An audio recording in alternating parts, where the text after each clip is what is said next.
one of the times I was putting in, it was for the same deer. I'd researched him for a week and a half or so. And every time I would put in the time frame that he was standing back up from his bed from the middle of the day, it was within 5 minutes of either side of it. And it was like, why are you doing that? And like it finally started clicking for me. It's just like, why are you standing at that same time? So I started going back and rewatching and kind of looking back at the weather variables. And the main thing that happened was that was kind of at the peak temperature for that day, and that's whenever it started switching.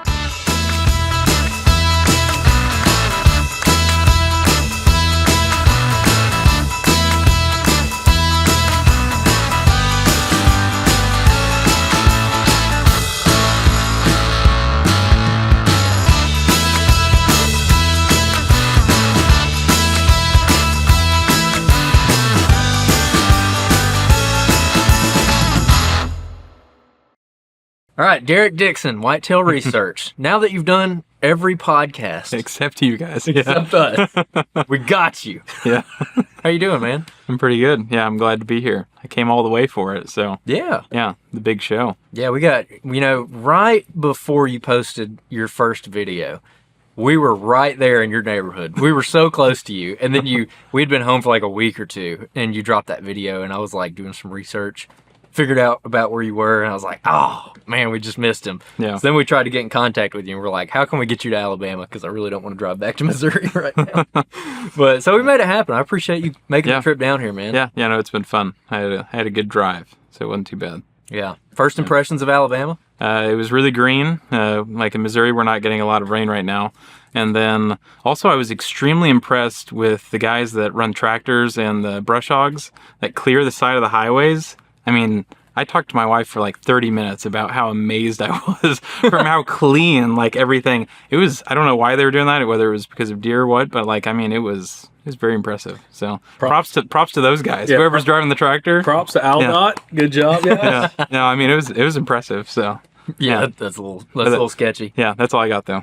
All right. So by now, most people probably know about you or about what you're doing. But to catch everybody up, you bought a big fancy drone with a nice thermal on it, nice camera. And you gave up a year of deer hunting to fly around and look at bucks all day and figure out what they're doing. Yeah. Correct? That's pretty much it. In a nutshell. In a nutshell, yeah. So the interesting thing about it, we've done a lot of GPS studies on this podcast, or gone over a lot of GPS studies with biologists from Mississippi State and Georgia and Pennsylvania and all kinds of places. And they're really interesting, and they're always really well received. But there is you just miss something, because at the end of the day, you're getting a point on a map, if you're lucky, every 15 minutes, and there's no telling what they're doing between that 15 minutes. So there's always a little bit of fuzz in there. And the idea that you could take a drone out, this is kind of like, it's almost like a dream. Like, could you imagine this in like 2010 or something like that? You take a drone out, you're flying it over, you've got the thermal, you can locate the deer, and you can just watch that deer and see exactly what he's doing. I mean, at such a fine level, to the point of like, is he asleep? Is he not asleep? Yeah. What is he eating? What's he, so it's really, really interesting to dive into that and figure out what you've learned. So just to kind of start us off, what part of the country are you flying in, and what's the habitat like? Yeah, most of it's kind of southern Missouri, northern Arkansas area. I have quite a few different private properties in that area that I've been able to fly.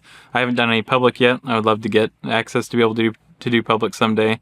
But most of it's just kind of big hill country, sometimes it gets rolling hills in it, and then really big timber, because so mature white oak trees, red oaks, and then you have some other stuff kind of get mixed in there with sycamores and whatnot. But for the most part, it's just predominant big oak timber. That's kind of what I'm rolling in. And then I've done research on some properties where it kind of, you start mixing in a little bit of agriculture. So you get down near the creek bottoms, and on the outskirts of it, you do have that big timber, but down kind of towards the creek bottom, you'll run into massive agriculture, and that'll have a crazy effect on the way deer interact with that type of property as well. And I think a lot of people have that type of situation going on more often than the large plainsy style agriculture where you only have like a 10-acre patch of timber and then just beans or corn or something everywhere, and as far as the eye can see. So in the end, it was actually pretty diverse. Yeah, we're going to talk a lot about buck movement and everything like that, but one of the first questions I want to ask you is just kind of a random question, is when you decided that you were going to just give up your hunting season and do this, what were you personally just really interested in learning about? Was it bedding, or was it how they use funnels, or what? Yeah, for me personally, since this property was kind of like it was a private family property that I've hunted most of my life, I was just curious how the mature bucks were using the terrain in general, because there were a lot of times in the past where I'd hunted a particular buck and not been able to pin him down in terms of where is he like actually traveling. And you can run trail cameras and go in an in-person scout and find sign and hunt the sign, and it's just like he just kept evading you time and time and time again. And one of my favorite things was kind of talking to my grandpa, where we would have a trail camera on the farthest south portion of the property and then another trail camera on the furthest north portion of the property. And within an hour and a half, he appears on both.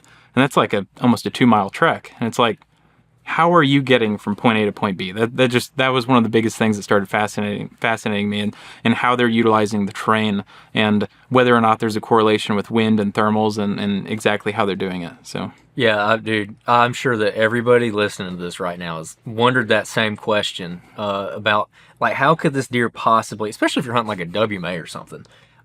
We've interviewed so many guys, and we've hunted public in Alabama for a long time where you can gun hunt a lot.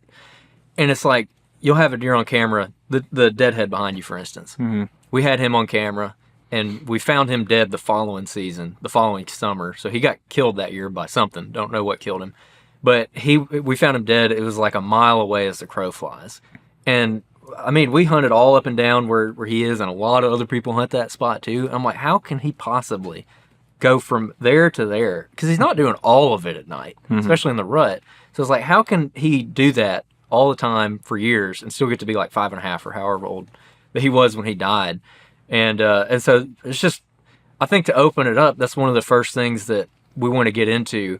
You've done a little bit of research around having hunters on a property and watching how the deer move across the property, or even the property that you've grown up hunting. You know where you guys traditionally hunt, whether it's you or someone else who hunts on that property. So what are some of the first things that you were looking at from that aspect of, like, how are these bucks moving from point A to point B and not getting killed? Yeah, no, I mean, one of the main ones for last season in particular, just because, and I think that a lot of it was kind of driven based off of the circumstances that the deer were given. They had a tremendous acorn production last season, and because of that, it enabled all of the deer, not just mature bucks, but all of the deer, to retain all of their time frame in the woods versus crossing field edges and walking up around them. And, you know, last season I'd gone on boots on the ground quite a few times and just gone to general locations where we had community scrapes up around a field edge, and it just didn't seem like they were being hit as often. And I noticed that just through the drone, a lot of scrapes and rubs were being made kind of off back and closer in staging areas and just in near all those intersecting trails for does. And the more I saw that, it was, I'd really, the main thing I could piece it together as to why they were doing it last season was because of the acorn production.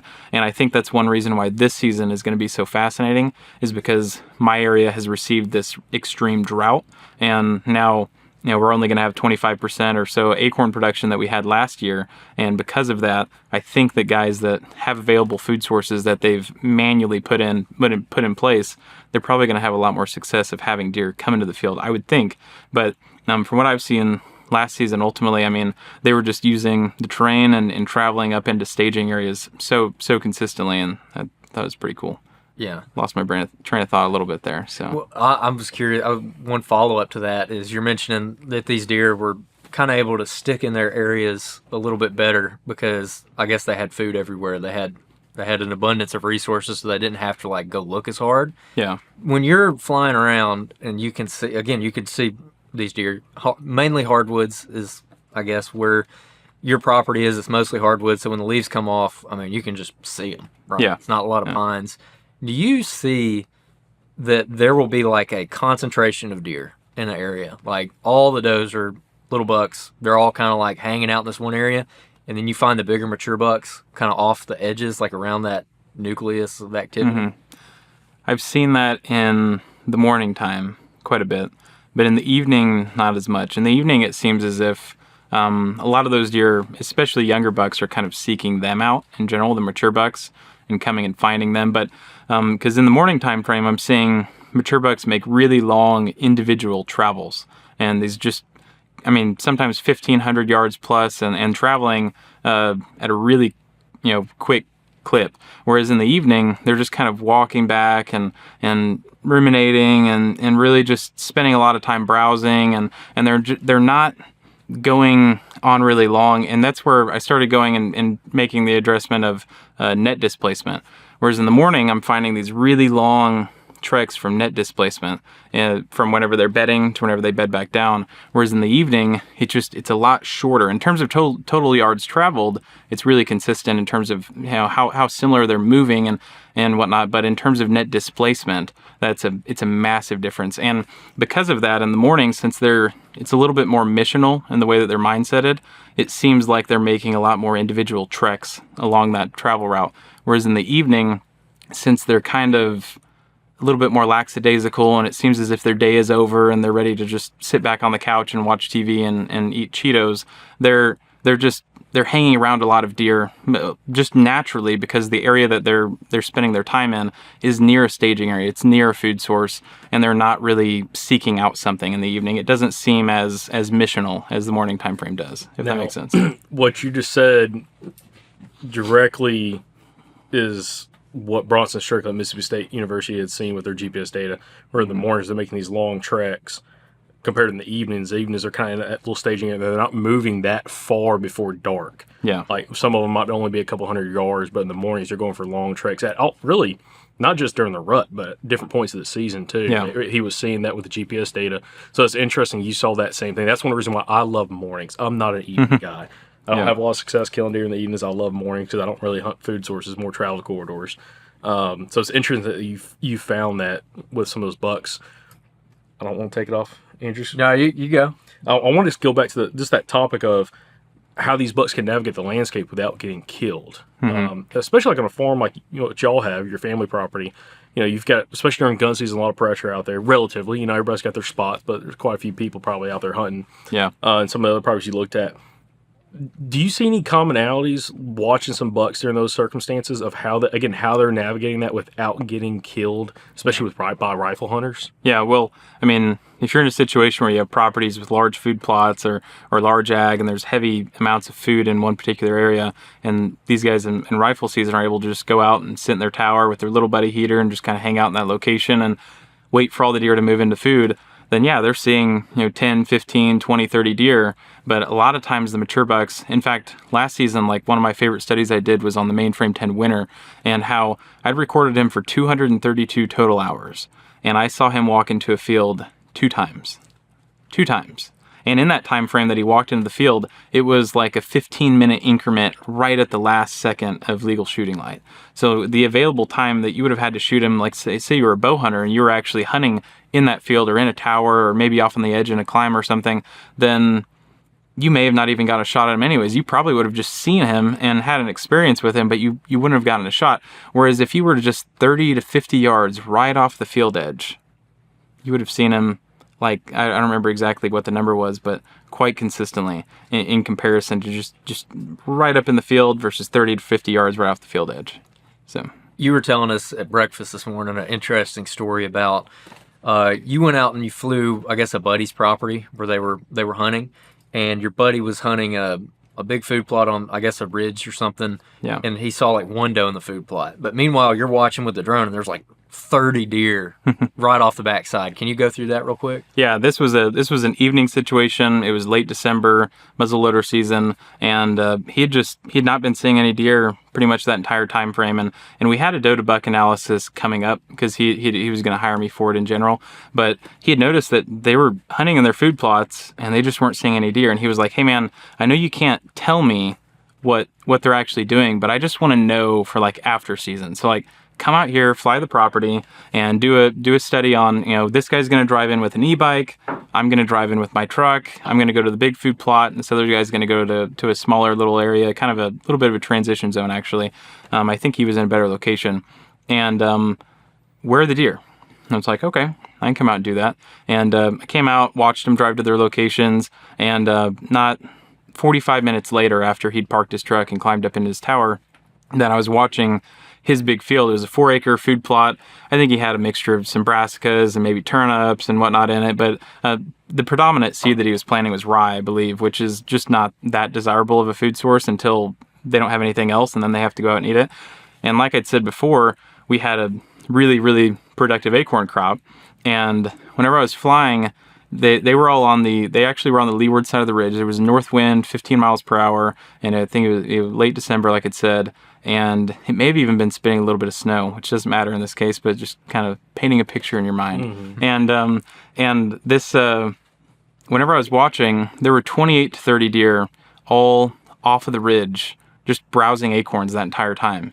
And there was one little doe that had walked its way up onto the edge of the field, maybe just cut the corner of the field and right back down into the timber to browse on acorns again. And whenever I was done, I walked back out to my car, and I just took off because I wasn't going to wait on him for him to get back. And I texted him. I was like, "Hey man, what all do you see today?" He's like, "Oh, we had 1 or 2 does kind of come up on the corner of the field," which for him, as to what he's been seeing, that was a little bit better than normal. And I was just like, oh, okay, that's cool. And then I waited till the end of season, and I sent him a picture of all of these deer just hanging out 50 yards right off of the field edge, and they're browsing acorns. And I think 1 to 2, maybe 3 of them were potential shooters in that case. And it was just like, and that kind of goes back to what you'd asked earlier, whether or not they hang around. In the evening time frame, I'd seen that a lot more, where a mature buck was willing to kind of hang around and just browse, because really, I mean, he's just seeking food, and he's kind of cooling down for the rest of that day. And I think that's what makes hunting the evening time frame a lot more difficult than hunting in the morning, because in the evening you're going to have that situation where you have 60 sets of eyes, and then you have all of these noses that are all trying to pick you out.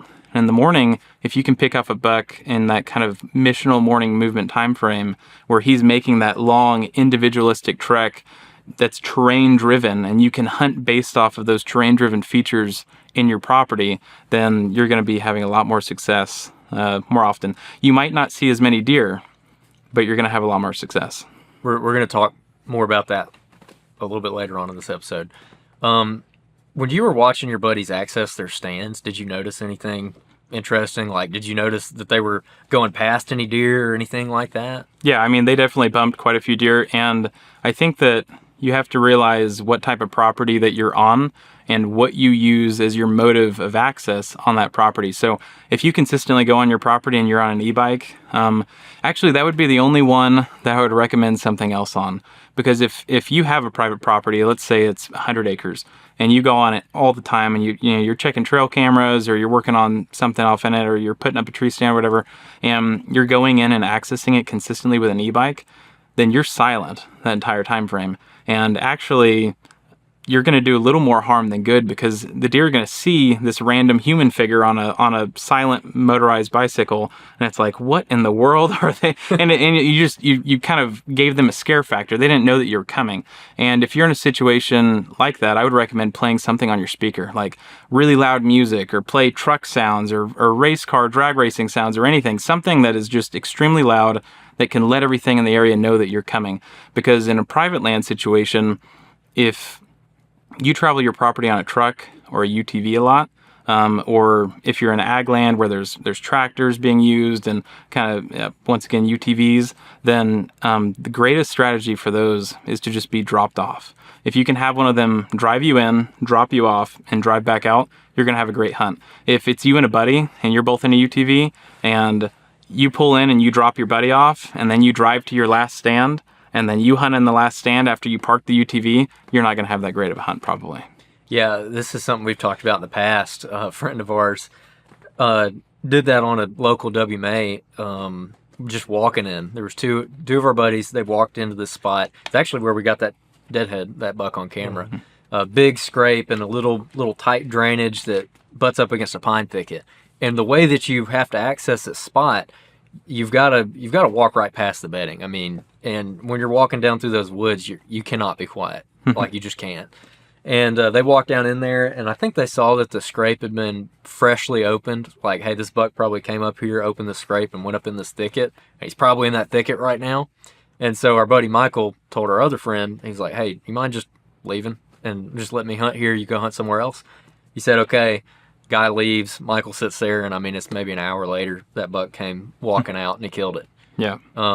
And so there's not, and we've also had some other guys mention that too. Rustin Johnson from Arkansas, talking about when he likes to check trail cameras, he'll have his phone just like blaring some music as loud as it can go. Cause he's like, I want them to hear me coming.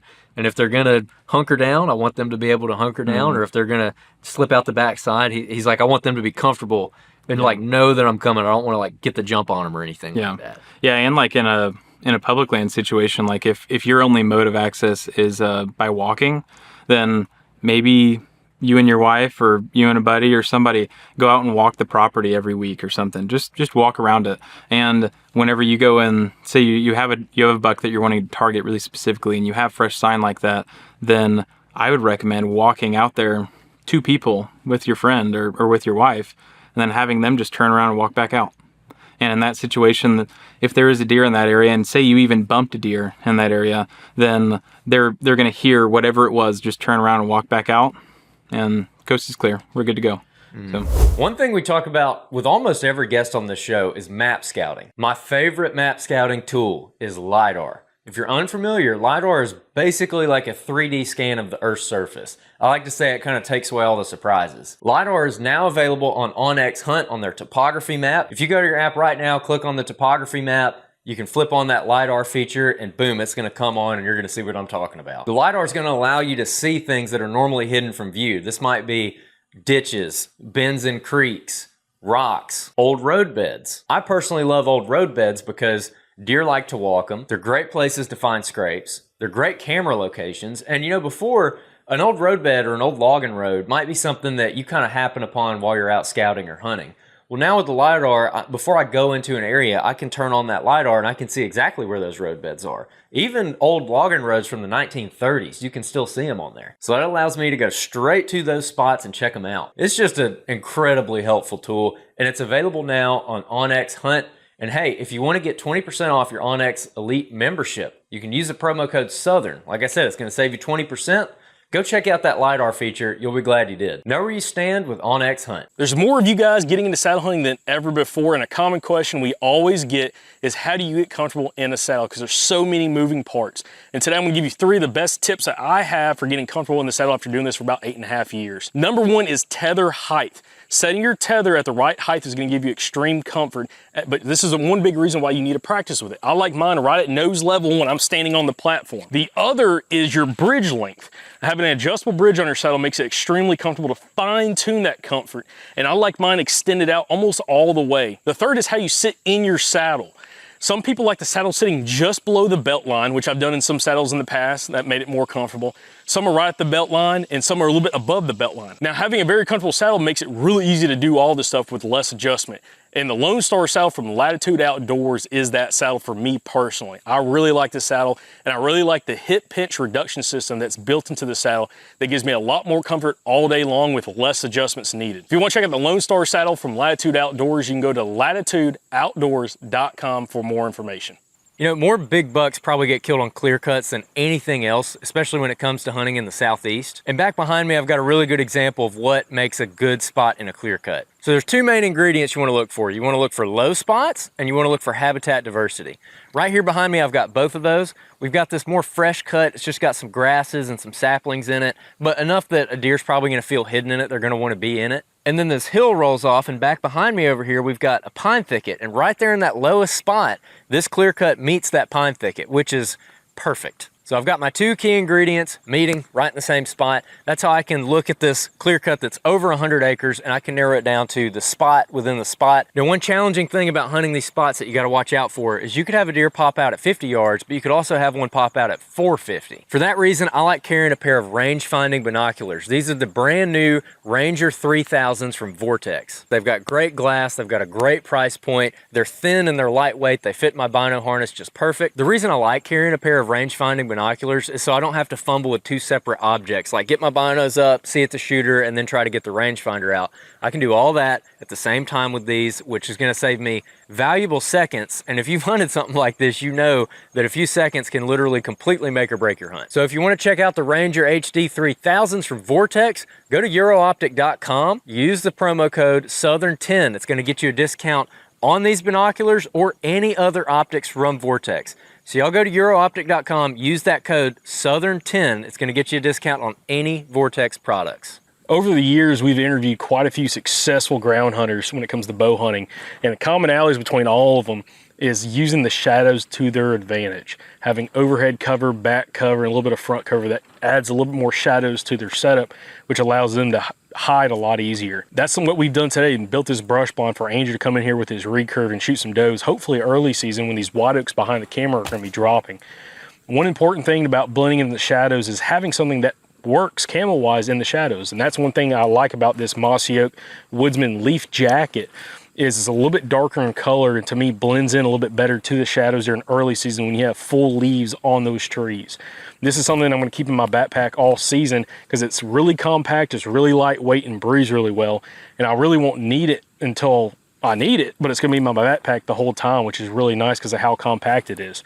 So if you're interested in ground hunting a little bit this year or having extra concealment up in the tree, check out the Mossy Oak Woodsman Leaf Jacket at mossyoak.com.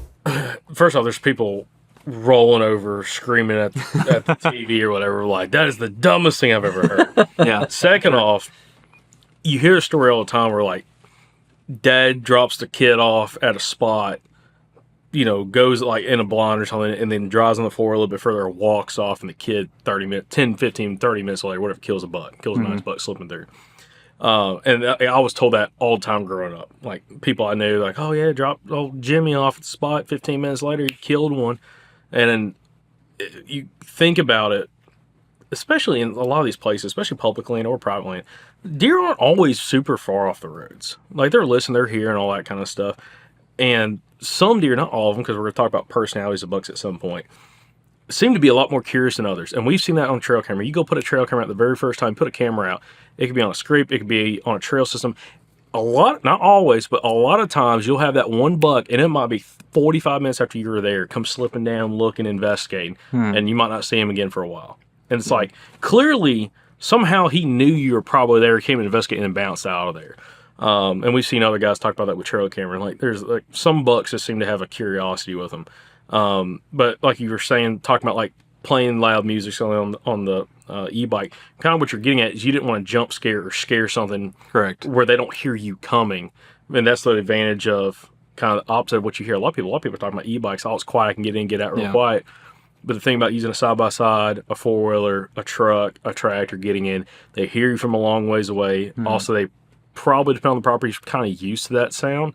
But is there a strategy, and I don't know if you've seen this yet, of there are some people I've seen, Andrew's old club was like this, where guys are driving right up to their blind and getting in the blind, versus other people, like kind of what Andrew do, you know, park 4, 5, 6, 800 yards away and then walk in. Yeah. Do you have a thought on that? I would personally not park my UTV right under my stand. I have seen it many times. I haven't done a study with that with the drone yet, but I have seen it many times where, say I drive up to the top of a field and I park it like right up underneath my grandpa's tower or something. And then I go off down the ridge and down to my great mature buck hunting spot, whatever. And I hunt way off down there, and then I turn around and I come back up, and whenever I'm coming back up, I've got my flashlight up, and there's 15 deer standing within 20-30 yards of the the UTV sitting up under the tower, and it's like, should have just sat here this evening type situation. So I've seen it before, but I haven't researched it yet. No. Okay. I'm curious about, again, kind of going back to whenever you've either watched deer navigating around your property, or again, in the instance with your buddy who had all those deer like right under his nose and couldn't see them.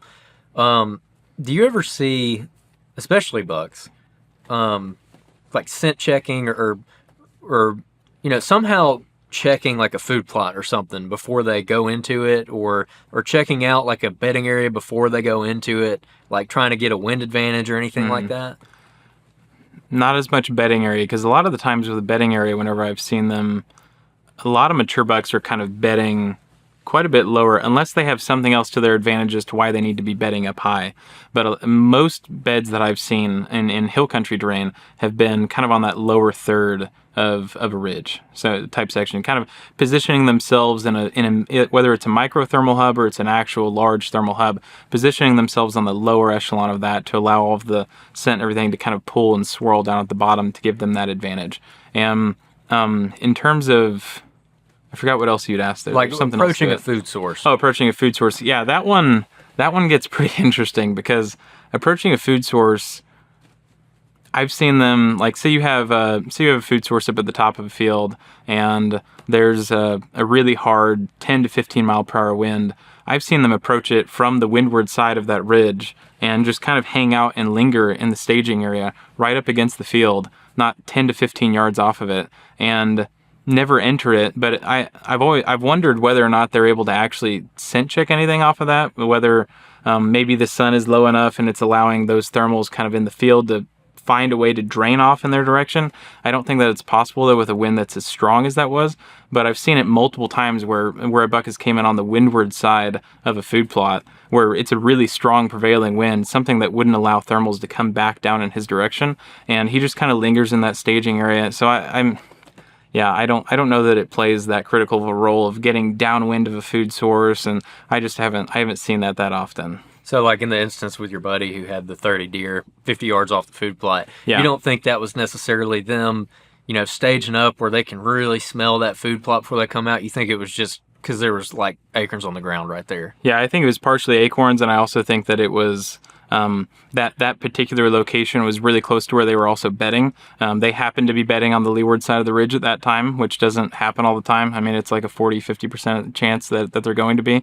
But in this certain scenario with that strong wind, most of them were bedded in that area, and whenever they got up, then they just kind of happened to browse around in that section, and it was technically downwind from that location, but also, I mean, it had the sun kind of beating on it from the south side, so all the thermals were rising out of that location as well. So yeah, I don't really know that they were getting downwind of it for an advantage to re-enter into that food source. I don't think they were. Do you think people give deer too much credit on that front? Probably, especially as it pertains to wind. I think thermals are far more important than wind. That's kind of my general synopsis on that. Is I think thermals are number one for what a deer is utilizing way over wind. Because I've seen deer walk with tailwind, crosswind, and you have to think about it from the perspective of how they're traveling and how they are actually terrain driven, and not particularly.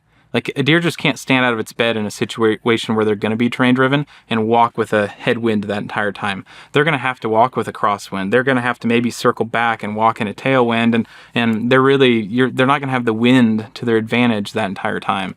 So I think they're traveling with thermals to their advantage as much as they can. That makes perfect sense, because thermals are a lot more reliable than wind is, especially in like hill country, where it's swirling so much. But generally, I mean, you can kind of figure out what thermals are going to do. But another thing about deer is, like, we spend a lot of time looking at maps. You spend a lot of time flying a drone. Mm-hmm. So if you have like this idea of what the woods are, and a deer is like, first of all, it's an animal, so they don't think like we do. But also, they're just walking around and they're seeing and smelling their environment. And it's not like they're like, oh, I need to go through this saddle and do that. Like, they're not looking at onX and figuring out what they need to do. They're just kind of taking their environment in on the ground based off what they see. Mm-hmm. So I feel like maybe I'm guilty of this 100%. Where like I'll kind of make a mountain out of a molehill in my head, where I'm maybe thinking way too technical about it. Yeah. When at the end of the day, you'd probably be better off just walking around in the woods. Yeah. And just taking it in like a deer does. Well, and I think it also depends on what type of property you're hunting. Again, like if you're hunting really heavily pressured private, or really heavily pressured public land, then you might run into a situation where that deer is not going to be as willing to position themselves in a maybe a disadvantaged location, dependent upon a food source or somewhere where he's wanting to be. Whereas if you're hunting like a really kind of low pressured private property, then that deer, he's out there every single day. Just because you're not out there every single day doesn't mean that he's not doing something on that property. He's always out there, and that's his home. And he becomes very comfortable in that environment pretty quick, especially if he's not being pressured. So if you're in a situation and you have private land and it's not pressured too hard, then I think you're going to be able to find mature bucks slipping up and positioning themselves in kind of disadvantageous locations versus kind of a really heavy pressured situation. But I haven't been able to research the heavy pressured side of the world as much. I want to know, kind of on the whole just buck movement and like survivability and everything, what has been like one of your biggest takeaways from a hunting standpoint, especially like talking about your farm and everything, how bucks navigate that, and also some of the other properties, of some of the key aspects that you would want to look for that were somewhat, I don't know if there was direct similarities between some of these bucks, but like, was there any commonalities of like, if I want to kill a buck on a property that's getting some pressure on it and he's going to navigate it, what do I need to look for? Yeah, for me, if you just set a map of a property, the first thing I'm going to look for is habitat diversity. If I can find, whether it's a clear cut or anything that allows for multiple forms of habitat to be edging against one another, then I'm going to hone in on that location and see if it's actually viable. If it's in a location that's potentially not, then you can start spraying around it a little bit further. But in most cases, there's really diverse habitat sections, and for me in particular, that happens to be areas that have a really heavy clear cut brought into them. Those areas are really, really good. And I think that also, like you'd said, whenever a mature buck is traveling across the terrain, he's not looking at the plot map. He doesn't have everything given to him from onX right from day one. He has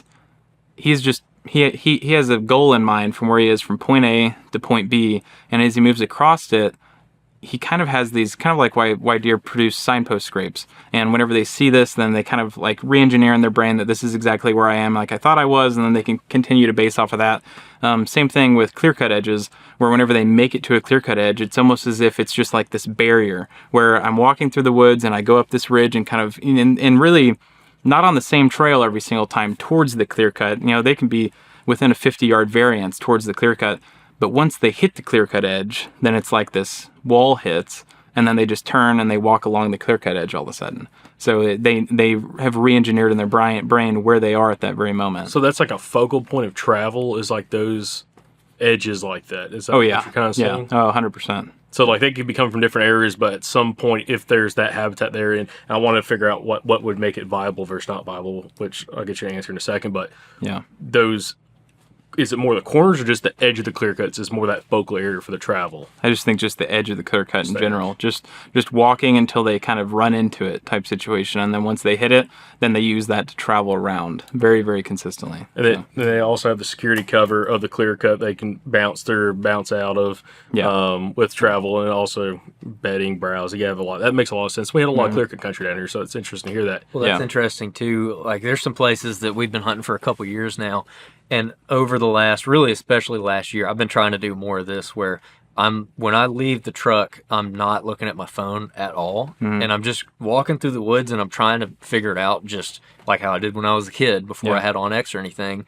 Just walking through the woods and being like, okay, I know I need to hit this ridge, and then when I get up there, I should see this. And then you kind of don't know where you're at until you hit that thing. You're like, okay, here I am. Now I need to turn. And you're saying that just deer do the exact same. Oh yeah, same thing applies. Yeah. Now, what makes it one clear cut viable compared to another based off location? Well, I think that just depends on, how secluded this section is. If this habitat diversity takes place in your backyard right next to your house, then it's probably not going to be too viable. Whereas if it's kind of off deep in a section of timber, and then if you can start piecing one of these sections of, like, say you have 3 sections of diverse habitat all piled in one area, and then maybe there's a saddle off to the west, and there's a saddle off to the north of this section. There's a drainage that runs down to the south, and then on the other side of that saddle, there's another drainage that runs down. If you can start piecing all of these things together, and then obviously you have water availability, and then you have food source availability, then I just think if you found something like that, there's a 100% chance that there's a mature buck somewhere in that area every single week. Yeah. Very interesting. Also, when it comes to travel, I want to stay in the clear cut conversation for a second here, just because it's relatable to us, a lot of our, especially our southern listeners. I mean, you've driven through Alabama now for a little bit. It's pine country for a lot of it. There's parts of the Southeast that aren't that, but tons of clear cutting activity. And there's a lot of people that complain about clear cutting. because especially after a couple of years, it's kind of hard to rifle hunt, but it's still a great habitat edge, bedding, browse, all that kind of stuff. What else did you learn about clear cuts that is something that is worth noting that maybe people should be paying attention to? Yeah. Well, for one, a lot of does really like to bed just kind of on the edges of it, but very few times did I see a mature buck walk directly through a clear cut. Very rarely did I ever see that. The times that I did, I think there was this one clear cut where there was a drainage that ran right up against the other side of it, and this drainage was crazy steep all the way across it, but right in the middle of it, there was a section that was a bench built right inside of that drainage. The drainage kind of dropped down in it, and then it sort of did a weird bench out. It was still obviously a drainage, but it allowed for a lot easier travel in that little focal point.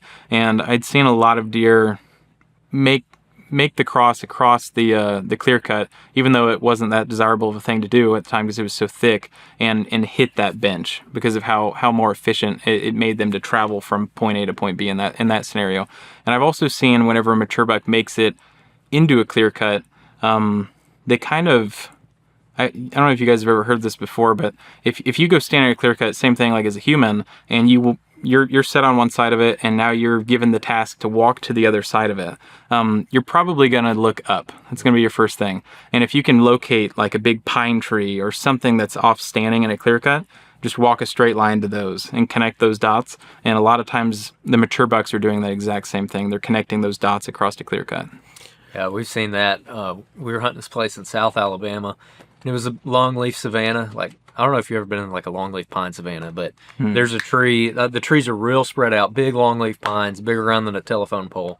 And they're far enough apart where if one of them fell, it probably wouldn't hit another one. And everything in between them is grass. They burn it every year or two, so it's just grassland habitat. That's why it's a savanna. And I was hunting this on the edge of it, and I climbed up on the edge, and I hunted this spot a couple times. And there was one tree that had fallen in the middle of it, and there's this big dead top right in the middle. And man, if you saw a deer cross that thing, they would almost every time go walk right around the tip of that. I was like, why are they doing that? They'd come from all different directions, and eventually I got to thinking about it, because when you get on the ground, it's just grass, and you can't really see to the other side that well, but you can see that top. I'm like, I wonder if it's just a point of reference where they're like walking out there to that thing as like a landmark, and then they can be like, okay, where do I need to go next? Yeah, that's 100% it. We've seen other guys talk about that in hunting palmetto swamps, or palmettos are like 3-4 feet tall, and deer can't see over it, but they can see up to specific landmarks, especially if there's not a lot of trees. There's a couple of trees out there, and also guys down South Georgia hunting. Glenn Solomon talked about that somewhere hunting. He was hunting palm trees. And it was like the deer would come to that. There ain't many trees. It would come to that tree and all that brush, because it's one thing you could see. And you can see aerial imagery. Like, you get on Onyx and you can see all the trails, some of that environment all coming to like specific trees and then spanning back out again. Yeah. So that's got to be a good point. I want to get clarification on these clear cuts.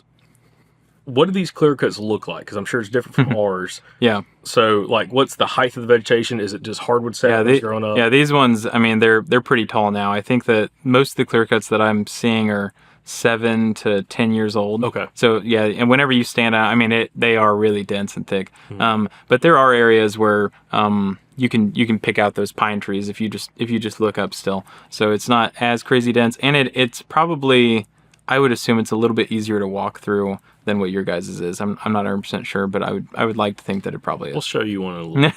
Yeah, you're not going to want to have shorts on. Exactly.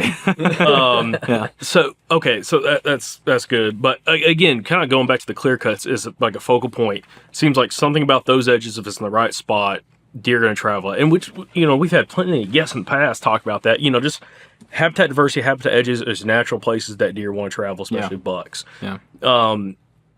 Have you noticed anything? I don't know how big your sample size is. That's why I'm trying to kind of figure that out. Location, of course, most clear cuts, if it's in hill country, can be top of a ridge system. They're not going to cut down the bottom. It could be too steep.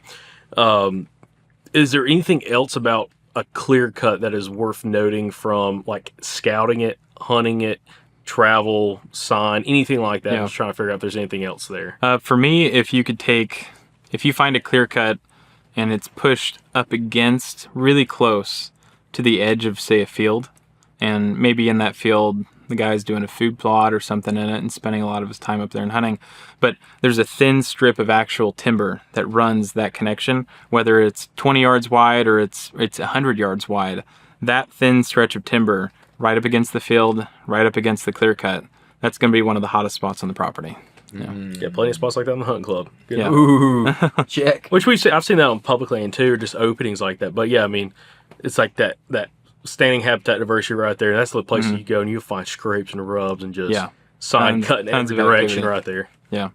No, I appreciate you sharing that. I wanted to ask about when it comes to funnels, and this goes back to something that you did in one of your videos. I don't remember which one it is that I've watched so far, but there was this one terrain funnel where it was I don't know if it was a saddle, but I guess there was 2 steep drainages, and it was like this long strip of land that kind of connected 2 areas. Yeah. And you were like, this looks amazing. It looks like a place that, deer should be walking. But you were talking about, I think, one specific buck, and you're like, he almost never walked it.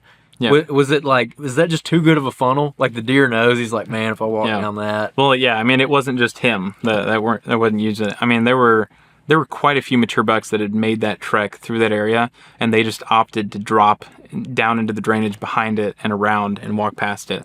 And yeah, I think it was purely because that funnel was just too good to be true.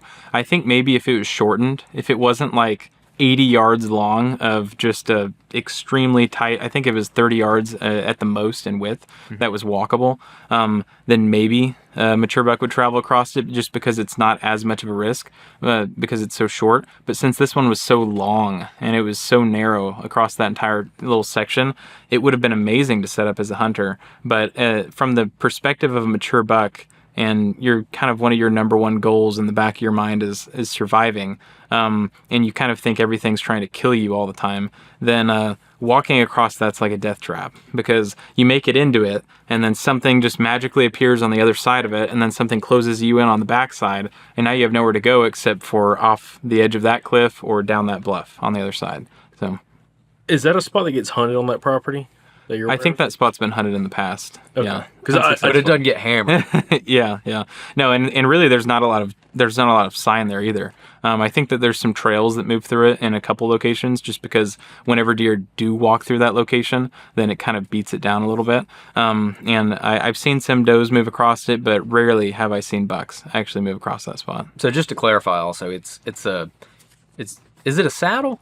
No, I mean, I think technically it may dip down a little bit, but it's not a saddle because it's not traversable across it from the side. It's just this long stretch of, basically, if you had like a cliff on this side and a drain and more of like a bluff type situation on this side, it's this really steep kind of little spur peak type thing happening, ridge. connecting this large section of timber to this large section of timber on the left hand side, and you could walk across. It's kind of like a bridge. You could walk across this little bridge, or you could walk down and around, and you're going to probably triple, maybe 4x the amount of time that you're going to travel, but you're going to be a lot safer doing so. And I think they opted for safety over convenience. And one thing we were talking about at breakfast that you enlightened us on is a cliff sheer drop.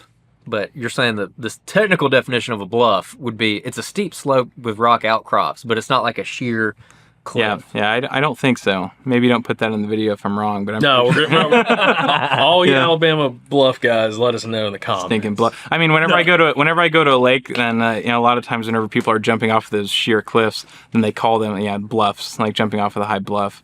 But I don't know.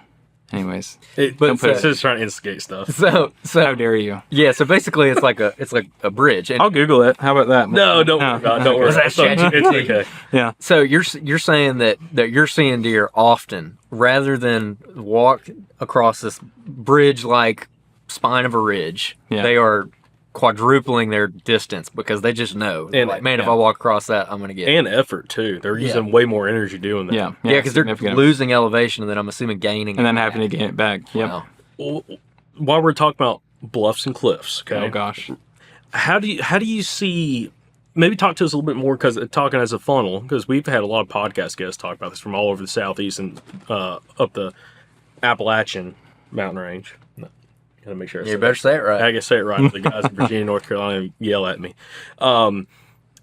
How have you seen deer navigate around those, especially bucks? Like just overall general, navigate around them, the ends of them. Like, have you noticed anything or bedding up against them, anything like that? Yeah, I mean, I've seen them bed kind of down off near them every once in a while. But for the most part, the number one thing that's important to me about them is the fact that in most cases, they can't travel up and down them.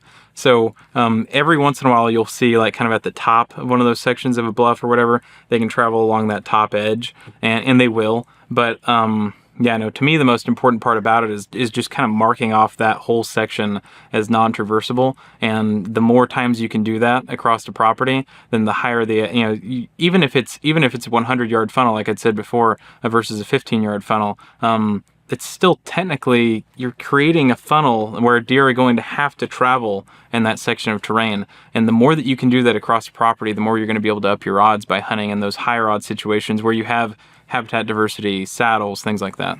Have you noticed, and I don't know on the properties, if those bluffs and cliffs are higher elevation, like top 1/3 of these ridges, or the bottom side of the ridges? Maybe you can kind of explain that. But yeah, are you seeing, because a lot of places we've seen them at, I mean, they'll stretch from the bottom of a creek drainage, almost the bottom of a creek drainage, all the way to the top of the ridge. Yeah.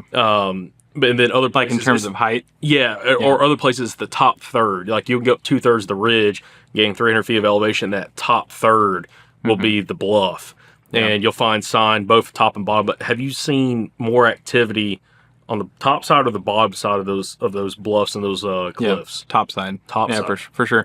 And one thing, the terrain feature that I would recommend looking out for, and some places won't have it, but if you do, is the 5 to like 8 foot little miniature cliffs that are just built into the side of a ridge. Those ones are really, really cool to pick out, because if you can find them, then it's just a sheer drop off in that location where, same thing as if you have like a creek that's just hollowing out this section and that bank is such a steep drop off.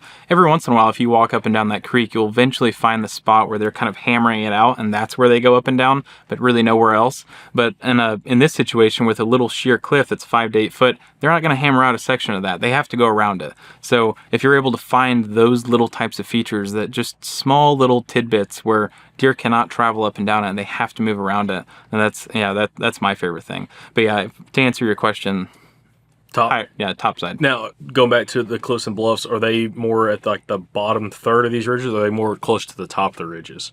What do you mean? The bluffs and the cliffs, are they higher in elevation, or are they like the whole side of the ones that I'm seeing? Yeah. Just a mix of all. Yeah, I've seen some that only take up kind of half of the section, but like this one that I just mentioned, the one that takes up half the section, it kind of wraps this whole, it's kind of like a bald knob is what we call it at the top, and it just creates this really weird knobby section, and then that wraps the inside of it, or kind of the outside of it, is this, it's probably 25-foot cliff that wraps that entire section, and deer literally cannot travel up and down that entire section. And that knob, I've seen it be used for bedding every once in a while by a doe, but I've rarely ever seen a mature buck step into that location. It doesn't sound like a safe spot. It doesn't sound like a safe spot. Yeah. It's really interesting, because what it sounds like, what you're suggesting is there's kind of two factors that go into some of these funnels. There's one, the human pressure factor, like the deer are going to avoid the human pressure, but at the same time, there's also just like their natural instinct of like, man, if it's too tight, they're just not gonna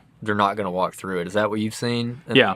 And from the human pressure side, I think that some people push a little bit harder what human pressure means and like how much of an impact you're actually having.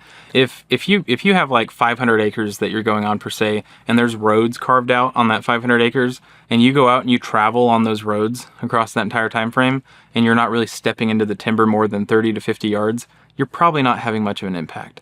And I've even seen, one of my favorite examples was this buck that got shot, and I was called out to go track him. So I did, and whenever I did, then I'd seen that his broadhead just got slammed into his shoulder blade. Zero penetration beyond that. Deer's perfectly fine. And he's a 170-inch plus whitetail living on a 40-acre block of timber, 150 yards from a sawmill that's run every single day, and there's houses all around it. And across the road, there was a little bit bigger like kind of oak trees and kind of more big timber and some cattle pastures and whatnot. But really, this was not big buck territory. So after I'd seen him, and I was like, hey, are you going to be hunting for the next blank, blank, blank time? And he was like, no, I'm going to whatever. And I was like, okay, do you mind if I just keep coming back to your property? I'm just going to watch this deer. And he was like, okay. So I did. And I watched him for a week and a half. And that entire time frame, he lived in this small 40 acres. I have one video clip where he's bedded 10 yards off the highway, just right underneath a cedar tree, 10 yards off the highway. And it's like, what in the world are you doing in this situation? And I think opening week of rifle season, a neighbor had actually shot him. He ended up walking out into the field edge and he got killed. But yeah, no, that was a pretty interesting example.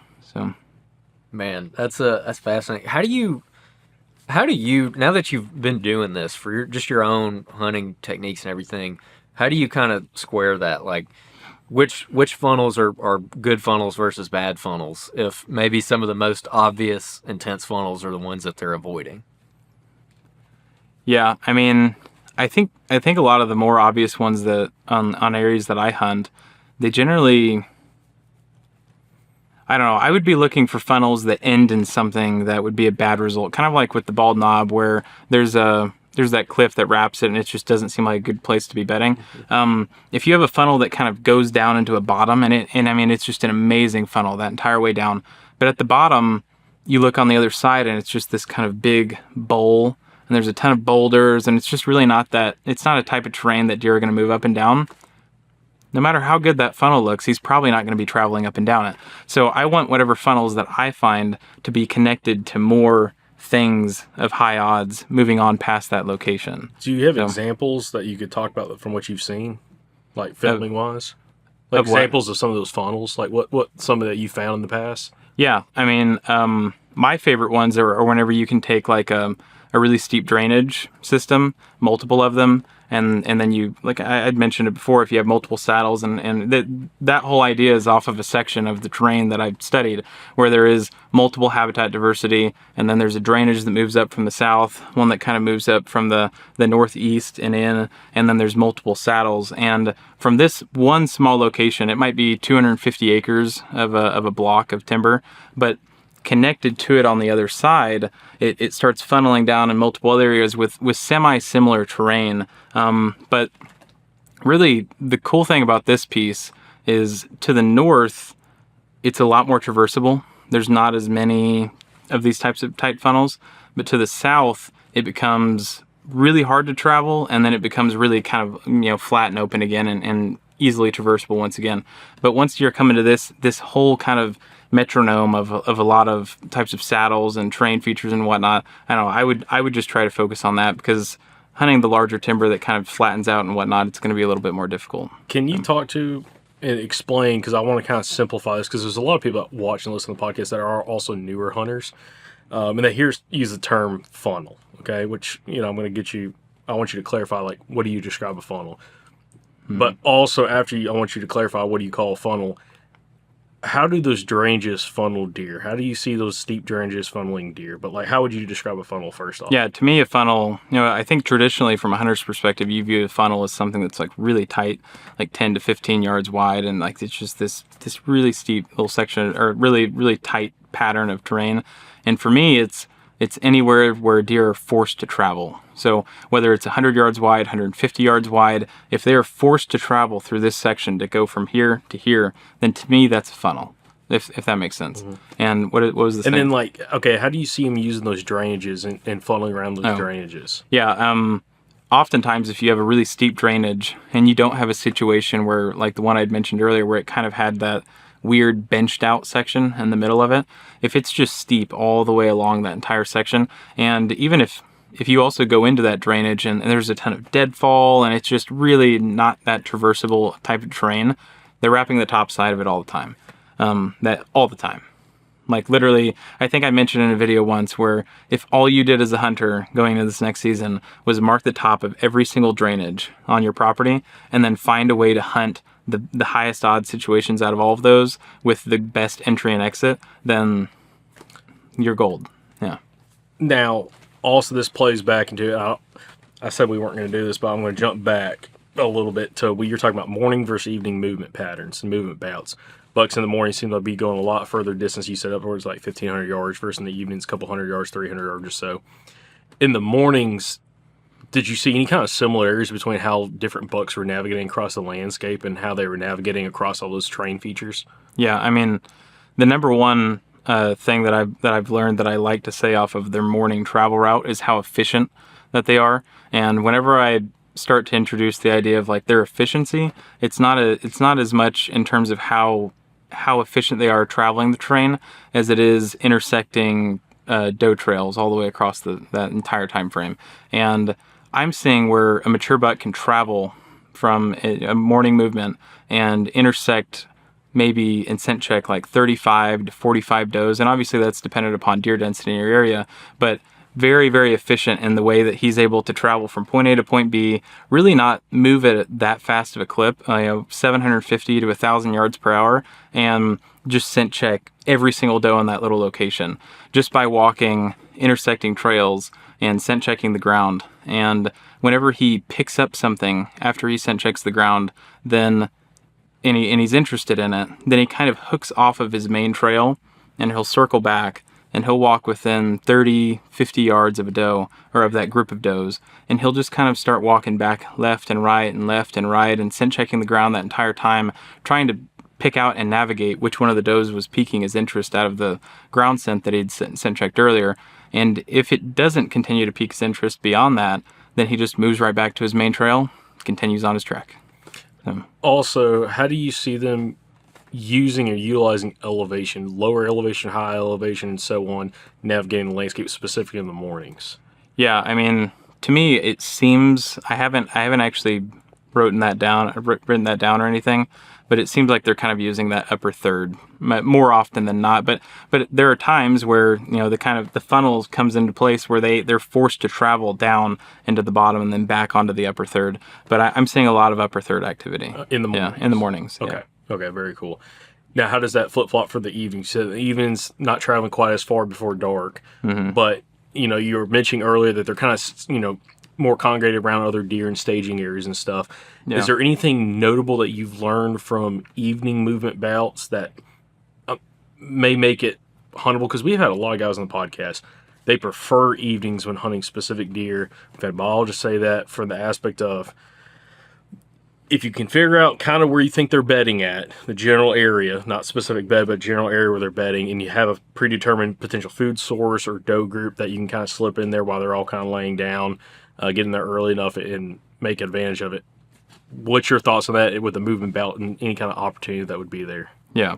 I'm going to have to give my thoughts on that for a second because I started spacing out on a different thought. Oh, what was your other thought? I can re-ask the question, get another thought. Yeah. No, you said something about evening, and then my brain started going down this trail, and then you went this trail, and I was just like... Oh, what was that trail? What was trail you thinking of? It was making me think more about staging areas and kind of... Well, you were connecting where they were bedding, and then whenever you said where they were bedding, my brain started trying to picture...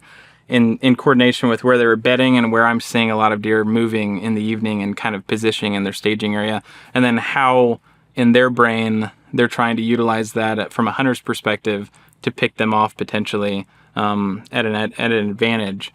Because my thing, whenever I see that, and I don't remember the rest of the half of the question that you asked. Keep going. But yeah, it is that I just think that in that situation, now obviously, once again, this is highly season dependent upon food sources.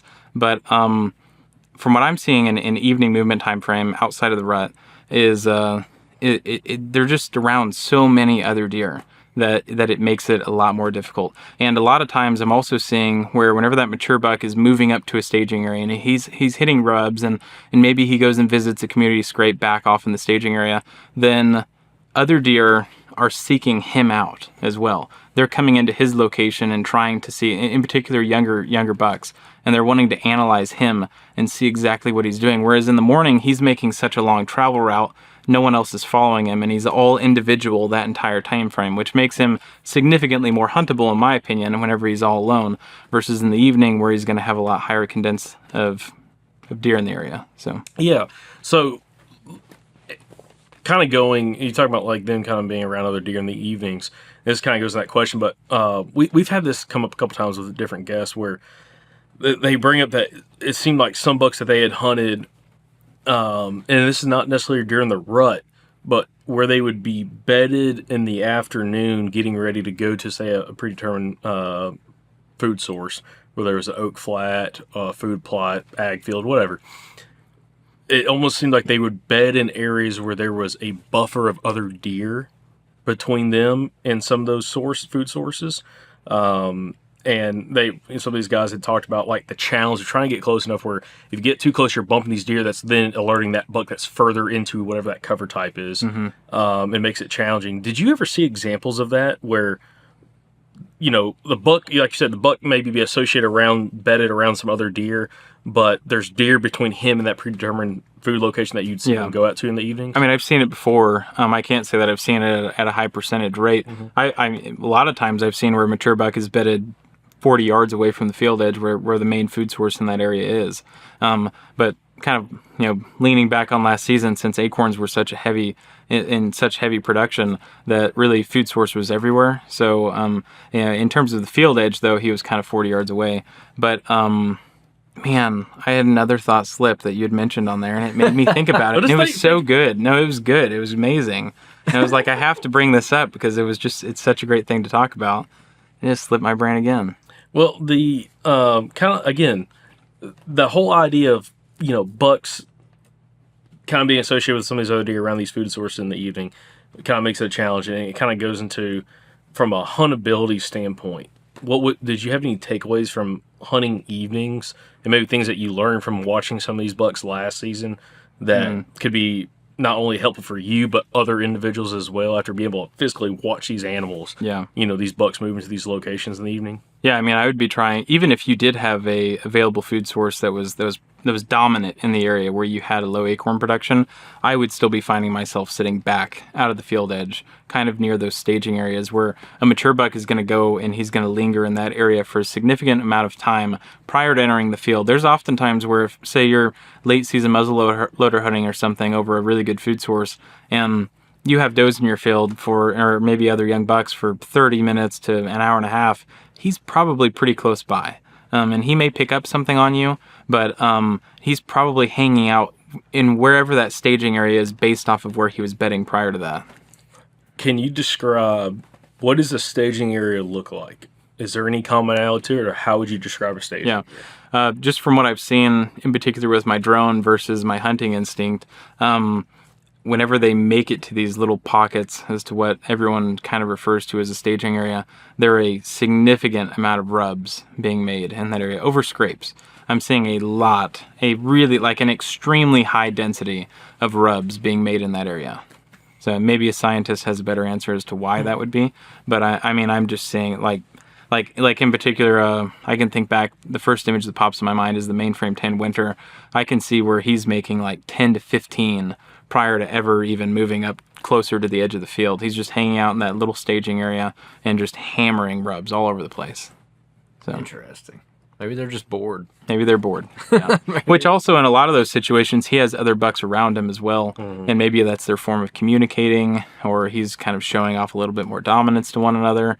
But I'm just seeing a really high frequency of rubs in those areas. Okay. When it comes to, you mentioned like your hunting instinct versus what your drone has showed you, what's the discrepancy there? I mean, high concentration of rubs, so that's something you could look at on the ground, and when you find that, you can say, okay, maybe this is a staging area.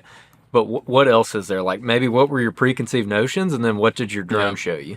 Yeah, I mean, preconceived notions was just trying to find those areas where does were traveling up, and there were potentially intersecting trails, and then you could piece together rubs and scrapes all together. But oftentimes, where I'm finding the actual true staging area to be, like say you have the same exact area, and the buck had walked in the same exact area in the morning time frame, oftentimes he's going to be pretty far off the top of that ridge, and he's just cruising along, and he's hitting all of those intersecting lines or trails and scent checking does along the way. He's 30 to 80 yards away from where I would call the staging area at that time frame. And the staging area just seems to be a lot further up the ridge and a lot closer towards the food source than I'd thought previously, I think. And in terms of rub density, like I said, though, that's kind of the biggest thing that I'd seen is just really high concentration of that in that area. Are you saying there's a staging area where maybe the majority of the deer are hanging out, but then he's got maybe a different staging area as a mature buck? Not really. No, I don't think so. So they're kind of one and the same. Yeah, I think they're You find kind a of lot the of same. deer there. Yeah, I'm finding a lot of deer in that area. Also, you keep bringing up intersecting trails. One question I had around intersecting trails is you're saying that the bucks are traveling across the landscape and they're hitting those trail intersections, checking for does. When you say trail intersection, I'm assuming you mean like if you were to just go out in the woods and find a deer trail and just follow it for a while, you'll eventually find where another deer trail hits it. So it's that, right? Most of the time, yeah. Yeah, if you can find areas where there's multiple of them all kind of hammered down into one section, I'm seeing, especially down in the bottom, down in bottoms where those are, I'm seeing him cross those a lot. But in terms of actual hitting intersecting trails across a ridge system, if you have pockets of does bedding all along that section and they're moving vertically up and down that ridge system up to their food source or water source and then kind of back down into their bedding area, then he's hitting those just at a cross. Just literally draw a straight line across it, and he's just intersecting all along the way and scent checking the ground at every single one of those. If that makes sense. Do you see? Okay. do you see multiple bucks run the same trail intersecting those doe trails, or is it like we were talking before and they're just kind of floating through there? I was going to say similar trails. Same type of direction, and if you were to pin it down into kind of the funnel idea, like you said, they're kind of floating in that area. But not very often do I see mature bucks walk and hammer the exact same trail. It's kind of that same area more often than not. Yeah. Same thing with bed. I mean, they're not bedding in the same exact bed every single time. They're bedding in that area. Mm-hmm. So. Yeah, because my follow-up question to that was going to be, well, could you in theory go out and find a bunch of trail intersections and pin them all on the map and then kind of connect the dots and be like, find the path of least resistance that allows you to go hit all those, and that would be like a buck travel route? Have you ever thought about it like that? Yeah, I mean, you'd probably get pretty close with that, I would think. Interesting. I got to tell you something after we get done about something that I just did with some GIS software that's kind of interesting. But what were you going to say? So one thing, and I've just now kind of picked this up, it seems like food plots on some of these properties and a lot of the food sources are up on top of these ridges. Would you say that's correct? In this area, yeah. In this area? Yeah, there are some that are down at the bottom, but predominantly most of them are at the top. So most of the deer are bedding off the side slopes or getting down a little bit lower in elevation, coming up to feed in the evening. Yeah.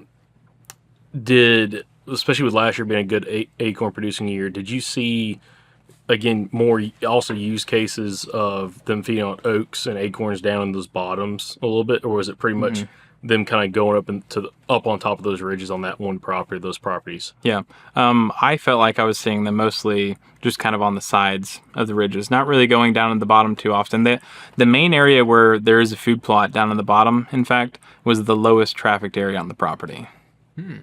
Okay, and that I was going to then bring up. So we've had a guy on the podcast, and he used a term that he was the first one we ever heard this talk about. He called it positive and negative terrain. Positive terrain is where you find deer at certain times of the day. So like where he was hunting, if you were walking in the morning before daylight, a lot of times they were down in the bottoms, kind of around some water sources, and that's where he was finding a lot of oak trees.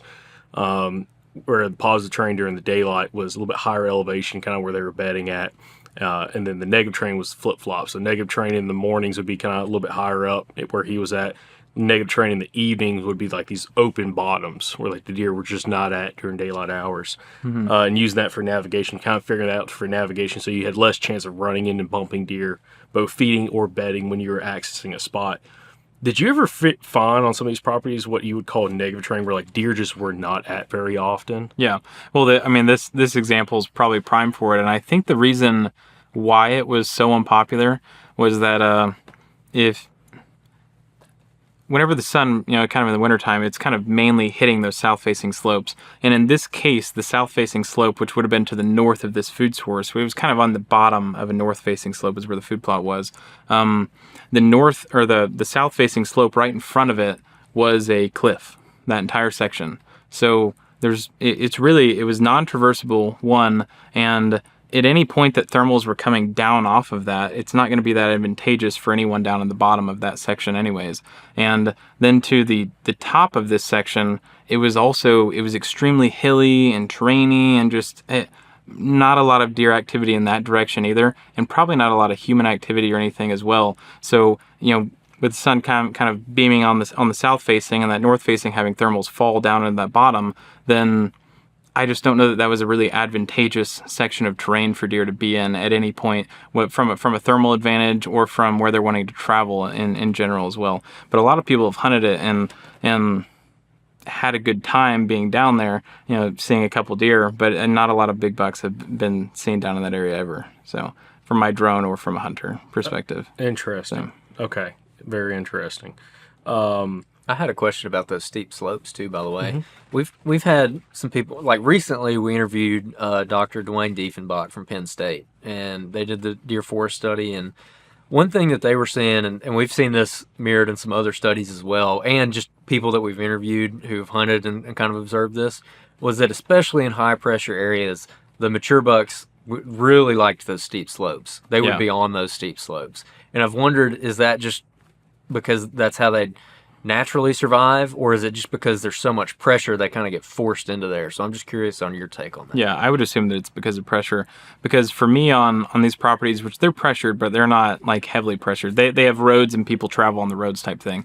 But on these properties where there's steep enough terrain that if you or me were to walk up and down it, we would have to get on all fours and kind of start making a scramble up it.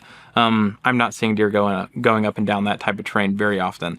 And that's why in that one video, I'd kind of used that type of terrain feature as a mark it off as a potentially impassable until you get in field and you analyze it. Because in some cases, you'll get on a property where it is pressured so much that deer are utilizing it, and especially not as much going up and down it, but carving out those little 1 foot benches inside of it. And I would like to think that that's probably caused by pressure. Yeah, that's just one thing I've wondered about quite a bit, because I'm like, it doesn't seem like a deer would necessarily want to be on that if they don't have to. Yeah. And it seems like something that would maybe funnel them, and that's always something interesting. Like you'll find that on some of the WMAs we hunt that are really, really steep. You'll find, like, I would just love to know how long the deer trail's been there, because it's just literally carved into the side of the mountain like we were talking about, where I'm like, they have been walking this thing for decades probably.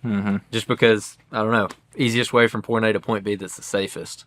That's another thing that we've talked about, is like, it's kind of a mix of like, it seems like the deer just always want to take the path of least resistance that is also the safest. And so you kind of have to think about both of those things at the same time. Yeah. And now, also, what you've talked about GPS studies a good bit. What are some maybe discrepancies that you feel like you've seen where you think maybe GPS studies are either missing something or maybe getting something wrong in comparison to you just literally watching a deer all day and seeing what it's doing? Yeah. I think in the end, actually, a lot of it kind of supports one another. Because like you said, if you look at some of the numbers that I've kicked out and some of the numbers that they've kicked out, they're actually relatively similar.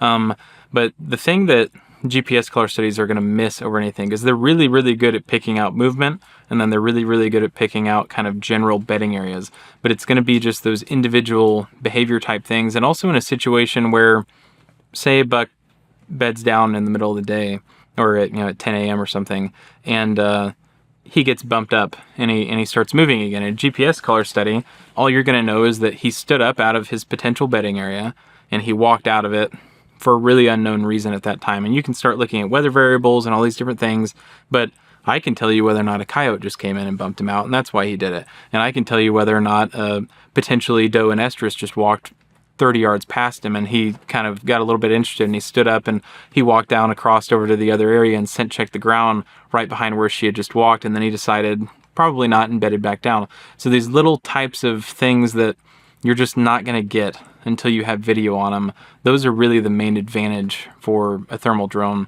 over a GPS color.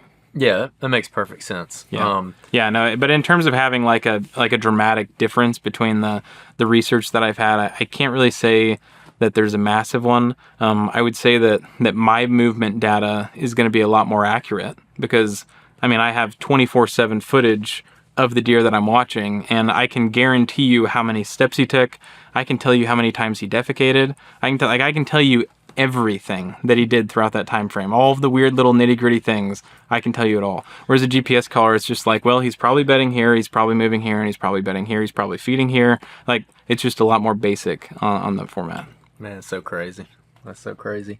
Did you ever you spent so much time watching them bedded and just following them around. Did you ever get to a point where you could kind of guess when they would move? And did you ever figure out what the trigger was for movement? No, except for the evenings. The one thing I started noticing at one point, I was, because whenever I input my data, then I do it in these big blocks where it's, you have a deer that's bedding, and I document the fact that he was bedding, and then all of these variables based off of the fact that he's bedding and what's taking place. And then as soon as he starts moving, that's an event. Now he's moving, carry on.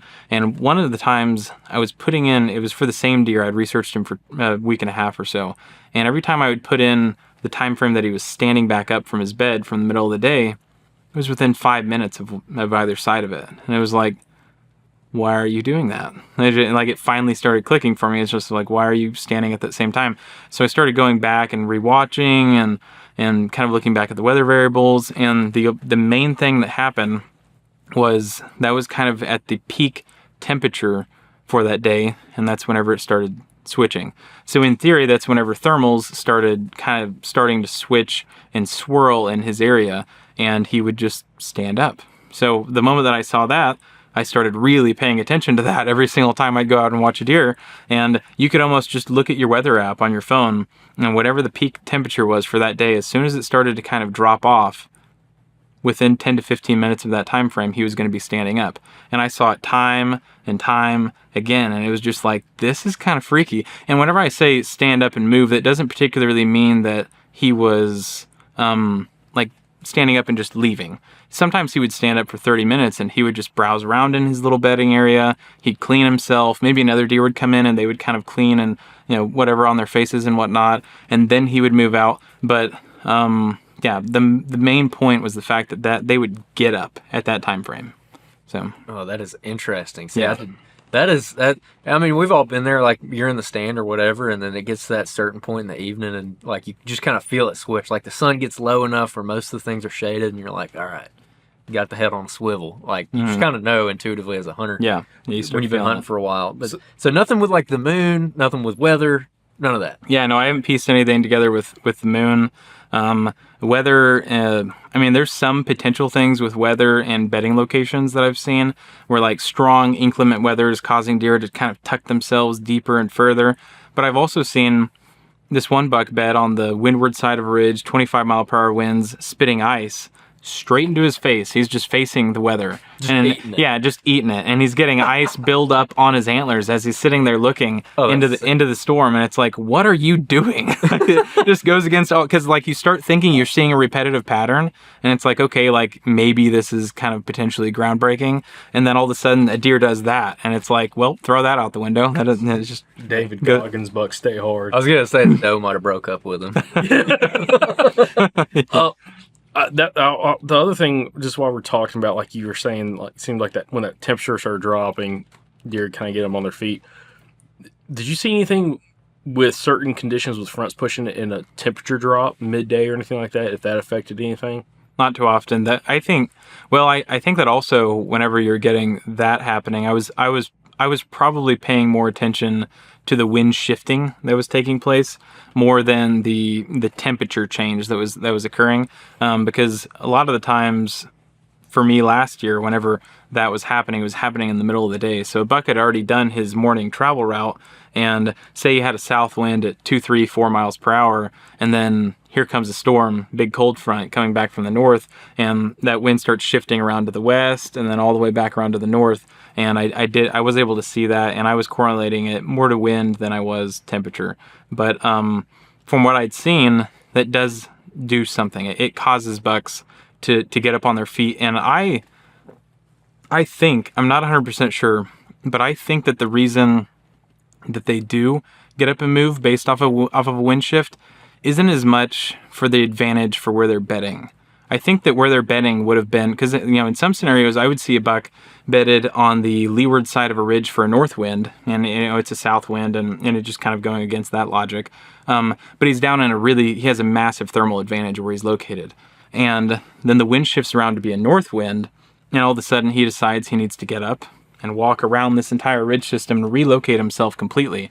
And I think the reason he was doing that is because he had a predetermined notion as to where he was going to be that evening based off of the conditions that were happening with the south wind. And then as soon as everything started shifting, he realized that area is not going to work.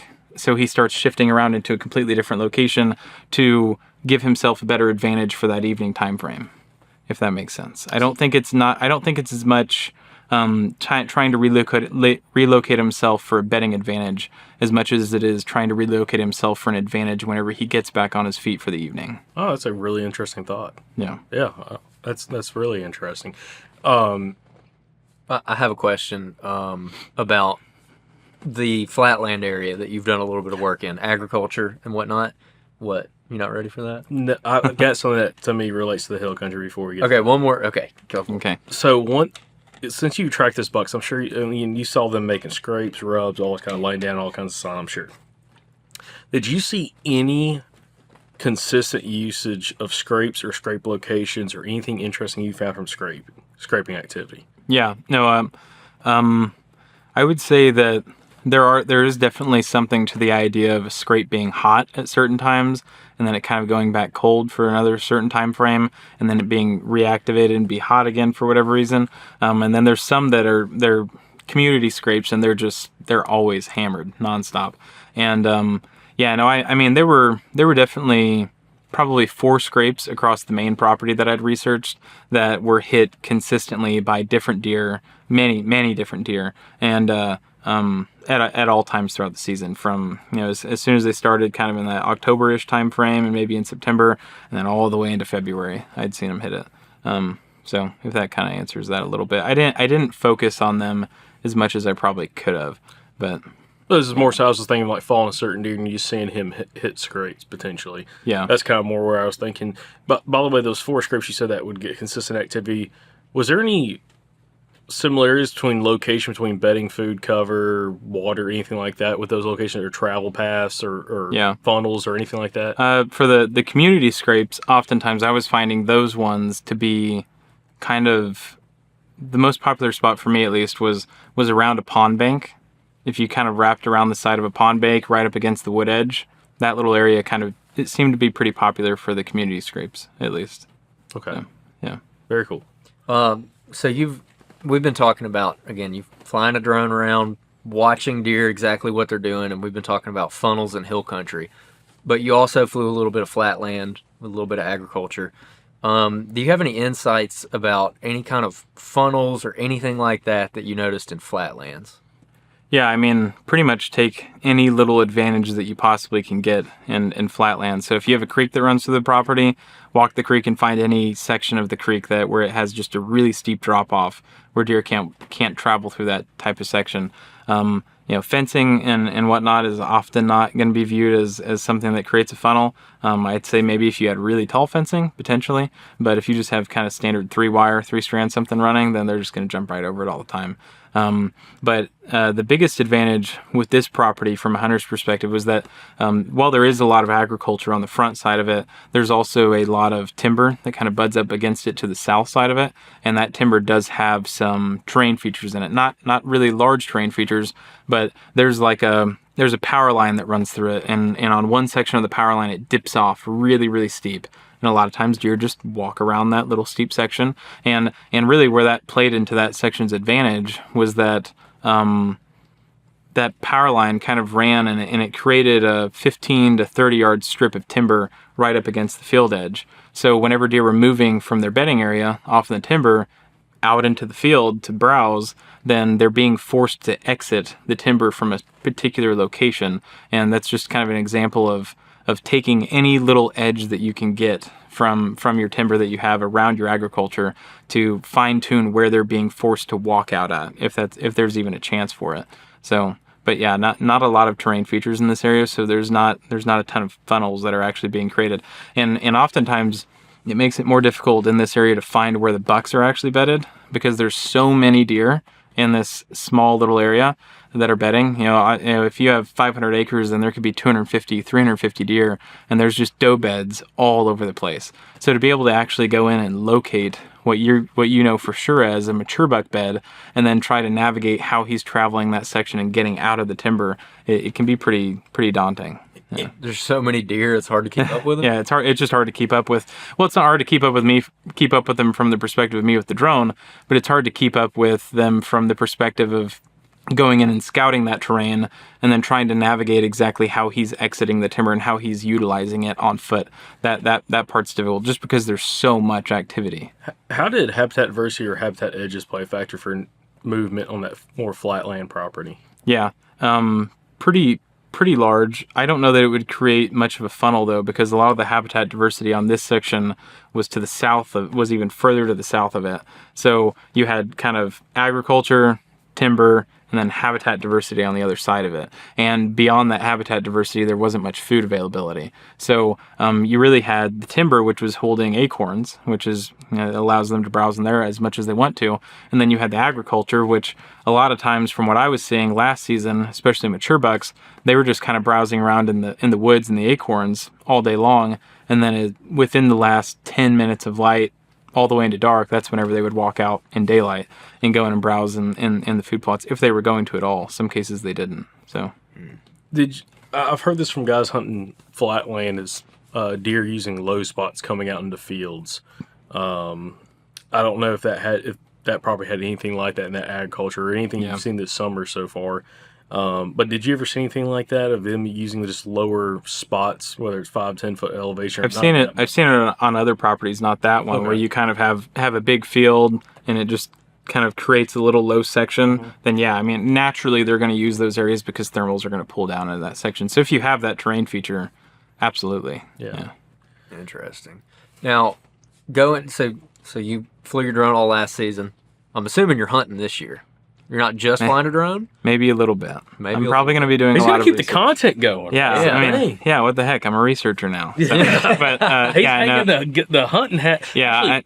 What you ought to do, I mean, I know you got big deer up there, but you got some other states down south like where we're at. You chase the rut. When it's done season up there, there's some great hunting down south. It might not be as big, but I'm just saying, put that out there. Yeah, no, there's definitely some ideas of kicking in hunting a little bit. Maybe going and hunting public land and do the whole put your money where your mouth is, punk tech kid type thing, and see how good you really are, like out on public. Yeah. But I have some other ideas for some other projects where I might be able to go hunting. So, but yeah, I don't know how much content I'll end up making in the hunting space in the end. It may just be really heavily focused on research. Well, just for your personal hunting, when you go and hunt this year, what, after you've done this 1 year study, what would change from 3 or 4 years ago to this year based on what you've learned? Yeah, I mean, I think back in the day, because I've hunted public before, whenever I would go on public, I was still kind of in the mentality of getting away and really trying to go deeper where all these other ladder stands and whatnot weren't. But I wouldn't focus on that pretty much at all. I wouldn't care what anybody else is doing on the property. In fact, I would be looking for those extreme habitat diversity. And if you didn't have habitat diversity, then I would probably try and go and find another place to hunt. But if not, and I was limited to that, then I would start looking at terrain features and creating these types of invisible funnels like what I talk about. And then I would hunt high odds areas where there's saddles and try to find whatever their available food source is going to be. Because really your hunting strategy, it's not going to stay the same from the beginning of season to the end of season, or at least it shouldn't. Because in the beginning of season, like right now, all the deer are going to be going to food. That's their main goal. That's where they are mentally. And then as everything starts kind of shifting in my area towards the pre-rut and kicking into that, then mature bucks are going to expand and they're going to spread out of their area. They're going to split from their bachelor groups, and then they're going to start entering the phase where they make those longer morning travel treks. And so yeah, I mean, in early season, I'm trying to find food wherever they're going, whether it's that feed tree or if you're hunting ag, whether it's a field of soybeans, and then trying to piece together how they're going from that section and making it into the food. And then the later you go into the season is where I would really start to harp on the terrain features a little bit more than anything, and try to hunt habitat diversity plus terrain features. Gotcha. Okay. Man, this has been fantastic. We want to do some more stuff with you here soon. Hopefully there'll be another episode coming out relatively soon. Maybe some in the field stuff. But you mentioned your video on invisible funnels. I don't want to get into that right now because it's very complex and your video is very good on it. So I want to direct people to that. So tell people about your channel and everything. Yeah, it's a whitetail research. Basically, everything I do is on YouTube at the moment. At some point, I'm going to start posting stuff on Instagram, and I may have a Patreon and some other stuff in the future. But it's all going to be at whitetail research across the board will be what it is. And my Facebook is it's not going to be really too active. But Instagram, I'd like to start posting my photography a little bit more at some point because I am a wildlife photographer, and I am going to start implementing that into my videos in a kind of tasteful way with research and kind of apply myself as a hunter in some of that situation. And if you're able to piece together what I'm doing just off of that, and you want to duplicate it and try to do better than me, then you're not going to be able to because I'm better than you at that. So good luck. But no, and then I have a website, whitetailresearch.net, whitetailresearch.org. I don't own the .com variant. I'm too poor for that. So if anyone wants to buy it for me, that'd be cool. But Donate it to the cause, baby. Yeah, donate it to the cause. So I have that .com. But the website right now is just an about me, and there's a way to contact me on there. But at some point, I would like to start doing a blog on there. And I know whenever I mention the idea of doing a blog, some of the real men out there start kind of cringing, and the idea like a blog, this guy. But when I say that, I mean whenever I'm doing like a research styled video, creating actual kind of like college-ish level papers off of it with all of the data and the statistics that I'm talking about inside of it, and then just making that publicly available for people to go back after the fact from the video and view it. So there's a chance of that, but that'd be cool. You need to start a Patreon. You gotta get a Patreon going. But awesome. Well, Derrick, appreciate you coming down to the podcast. Yeah, thank you. All the viewers out there and listeners, if you enjoyed the podcast, share it with a buddy. Share the video with a buddy, and we'll catch you back here in the next episode from the Southern Outdoorsmen. And remember, guys, y'all stay Southern.